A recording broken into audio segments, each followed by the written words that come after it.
Good morning. আজকে 30শে September আর আমরা এখন রয়েছি গোয়ালিয়রে আমাদের হোটেল তানসেন রেসিডেন্সি, যেটা এমপি ট্যুরিজম অপারেট করে। গোয়ালিয়রে যেসব দেখার জায়গাগুলো আছে শহরের মধ্যে, সেগুলো এখন আমরা দেখতে বেরোবো।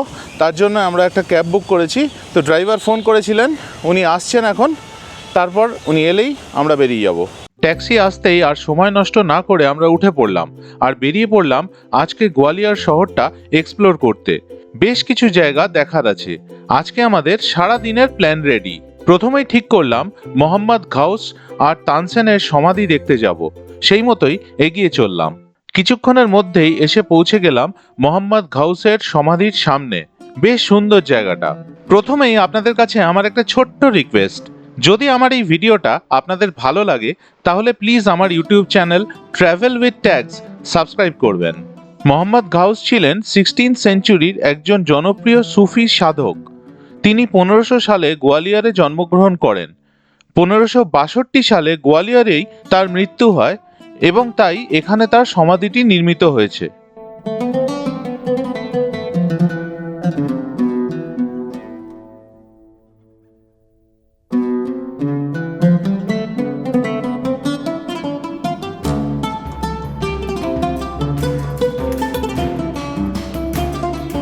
এবার আমরা এসে পৌঁছলাম তানসেনের সমাধির সামনে। তানসেন বা রামতনু পান্ডে আকবরের দরবারের নবরত্নদের অন্যতম ছিলেন। এখানে এই যে কবরগুলো দেখছেন, এগুলো সবই মোহাম্মদ গাউসের শিষ্যদের। কোথাও ঘুরতে গেলে আমি ফিরে এসে ভিডিও বানাই, তাই ভিডিও আপলোড করতে সময় লাগে। কিন্তু আপনারা যদি বেড়ানোর সময়ের ডেলি আপডেটস চান তাহলে ইনস্টাগ্রাম আর ফেসবুকে আমার পেজগুলো ফলো করতে পারেন। আর যারা সোশ্যাল মিডিয়াতে নেই তারা সেরকমই থাকুন। বিশ্বাস করুন, অনেক ডিস্ট্রাকশন মুক্ত থাকা যায়। টুম্ব অফ তানসেন থেকে আমরা এখন বেরিয়ে পড়লাম আর যাচ্ছি জয়বিলাস প্যালেসে। এখান থেকে একটা টোটো নিয়ে নিলাম, আমাদের নিচ্ছে 60 টাকা। গোয়ালিয়রে ঘোরার জন্য কিন্তু টোটো বা অটো খুব সুবিধাজনক। ওই জন্যে আমরা আমাদের গাড়িটাকে হোটেলে রেখে টোটো আর অটোতে করে ঘুরছি। আমরা এখন জয়বিলাস প্যালেসে চলে এসেছি। সামনে হচ্ছে টিকিট কাউন্টার। আপনাদের টিকিটের রেটগুলো দেখিয়ে দিই। এখানে ফরেনারদের জন্য 850 রুপিস, ভারতীয়দের জন্য 350 টাকা, মোবাইল 50 টাকা, ক্যামেরা 100 টাকা, আর গলফ কার্টে যদি আপনারা যেতে চান 40 টাকা করে পার হেড।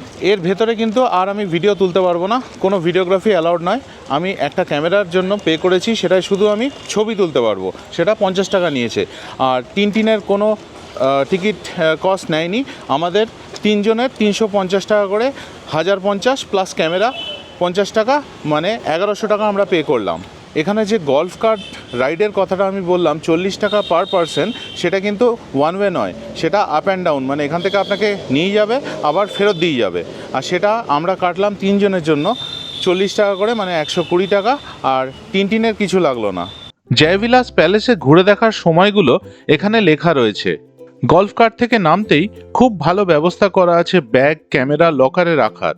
সেখানে আমরা আমাদের জিনিসপত্র লকারে রেখে জয়বিলাস প্যালেসে ঢুকলাম। আমরা সুইজারল্যান্ডে থাকাকালীন ইউরোপের অনেক প্যালেস দেখেছি, আর এই জয়বিলাস প্যালেস সেই প্যালেসগুলোর চেয়ে কোনোভাবে কিছু কম নয়। এখানে প্রাচীনকালের বহু জিনিস আপনারা দেখতে পাবেন, যেমন রূপোর তৈরি ঘোড়ার গাড়ি, পালকি, রূপোর তৈরি রথ ইত্যাদি। এখানে একটা বড় রুমে মাধবরাও সিন্ধিয়ার বিভিন্ন ছবি এবং ব্যবহৃত জিনিস রাখা আছে, যা আপনারা ঘুরে দেখতে পারেন। তাছাড়া পুরনো দিনের প্রচুর ফার্নিচার রাখা আছে যা ব্যবহার করা হতো। সেই সব ফার্নিচারের ওপর সূক্ষ্ম কারুকার্য অবাক হয়ে দেখলাম আমরা। পুরনো দিনের অনেক অস্ত্রও রাখা আছে দেখার জন্য।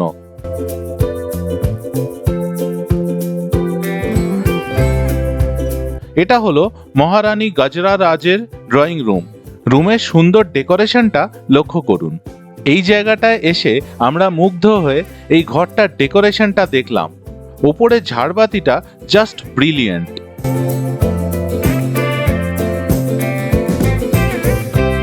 এবার এসে পৌঁছলাম ডাইনিং হলে। এরপর এসে পৌঁছলাম দরবার হলে, আর চোখের সামনে যা দেখলাম সত্যি বলতে অবাক হয়ে গেলাম। এবার এসে পৌঁছলাম আমরা ইন্ডিয়ান দরবারে। এই জয়বিলাস প্যালেস ঠিক করে ঘুরতে হলে হাতে 2 থেকে 3 ঘন্টা সময় নিয়ে আসাটাই ভালো। ঘড়িতে সময় হয়েছে 3:26 আর আমরা উড়ওয়াই গেট থেকে একটা গাড়ি নিয়ে গোয়ালিয়র ফোর্টের ওপরে উঠতে শুরু করি। বৃষ্টি হচ্ছে আর সেই সুযোগে গাড়িটা আমাদের থেকে নিল 600 টাকা, যা আমাদের কাছে অনেকটাই বেশি মনে হলো। ওপরে ওঠার সময় প্রথমেই চোখে পড়ল পাহাড়ের গায়ে খোদাই করা বিশাল এই মূর্তিগুলো। প্রথমে আমরা এসে পৌঁছলাম সাসবাহু মন্দিরে।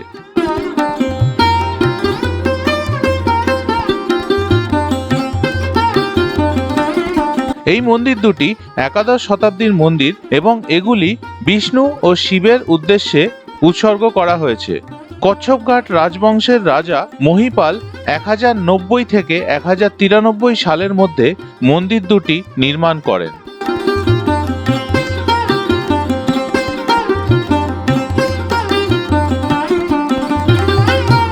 আপনাদের যদি এই ভিডিওটা ভালো লাগে তাহলে প্লিজ লাইক বাটনটা ক্লিক করে দেবেন আর পাশে থাকা হাইপ বাটনটাও ক্লিক করে দেবেন, তাহলে আমার এই ভিডিওটার সার্চ রেজাল্টে উঠে আসার সম্ভাবনা একটু বেড়ে যাবে। আর আপনাদের চেনা জানা লোকজনের সাথে ভিডিওটা শেয়ার করার অনুরোধ রইল।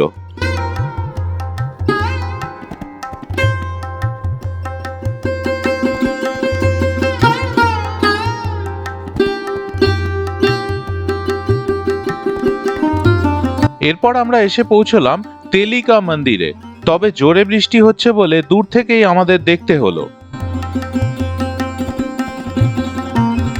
এখানে যে সিন্ধিয়া স্কুল আছে তাদের এই টিচার্স কোয়ার্টারগুলো এইগুলো। সিন্ধিয়া স্কুলের জুনিয়রদের প্লেগ্রাউন্ড এটা। এবার আমরা গাড়িতে অপেক্ষা করতে থাকলাম, ভাবলাম কিছুক্ষণ পর হয়তো বৃষ্টিটা কমে যাবে, কিন্তু সময়ের সাথে সাথে বৃষ্টির পরিমাণ আরো বাড়তে থাকলো। আমরা গুরুদ্বারার সামনে অপেক্ষা করলাম প্রায় 40 মিনিট, যদি বৃষ্টিটা একটু কমে, কিন্তু সেরকম কিছুই আর হলো না। অবশেষে আমরা রওনা হয়ে গেলাম গোয়ালিয়র ফোর্টের দিকে। এবারে আর আমাদের গুরুদ্বারা দেখা হলো না।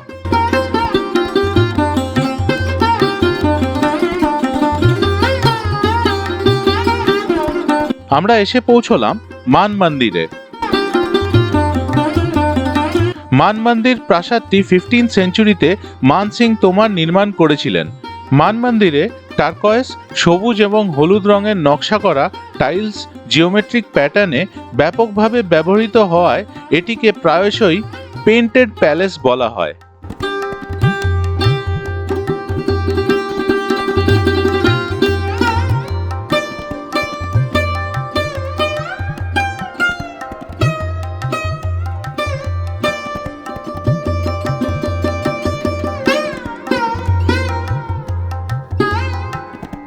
राजा मानसिंह का महल और गुजरी महल एक दूसरे से सुरंग के रास्ते के साथ जोड़े गए थे, तो ये सुरंग का रास्ता होता था।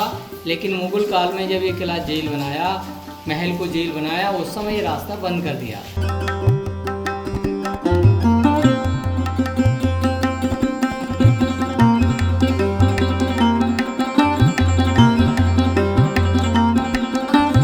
গোয়ালিয়র ফোর্ট দেখে এখন আমরা বেরিয়ে যাচ্ছি। দেখেছি মানে ওই নামকা বাস্তে দেখা হলো। মানসিং মহলটা শুধু দেখলাম, আর পেছন দিকে যেসব মহলগুলো আছে, করণ মহল, গুজারি মহল, এগুলো কিচ্ছু দেখা হলো না। 5টার সময় সেগুলো বন্ধ হয়ে যায়। আর আমরা এখানে এসে পৌঁছলাম মানসিং মহল দেখে 5টার 7-এ। তো টিকিট কাউন্টার ক্লোজ হয়ে গেছে, আমরা কিছু দেখতে পারলাম না। আর লাস্টের এই কয়েক ঘন্টা ধরে যেভাবে বৃষ্টি হয়ে চলেছে আর ভালো লাগছে না সত্যি। মানে আমাদের গোয়ালিয়র ফোর্টটা একদম দেখতেই পারলাম না ঠিক করে। যেরমভাবে আমরা প্ল্যান করে এসেছিলাম খুব সুন্দরভাবে দেখবো বুঝবো জায়গাটাকে, কিচ্ছু হলো না। এই বৃষ্টিটা পুরো সব কিছু শেষ করে দিল।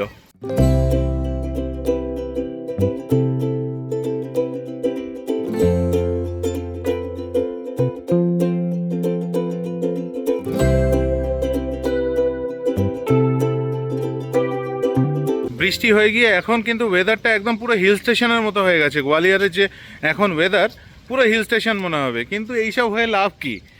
গোয়ালিয়র ফোর্টটাকে ঠিকঠাকভাবে দেখতেই পেলাম না। ওয়েদার কন্ট্রোল তো আর আমরা করতে পারি না, কিছু করার নেই। এবার চলুন গোয়ালিয়র ফোর্টের ভিউ পয়েন্টে আপনাদের নিয়ে যাই, যেখান থেকে গোয়ালিয়র সিটিকে খুব সুন্দরভাবে দেখা যায়, বার্ডস আই ভিউ পাওয়া যায়।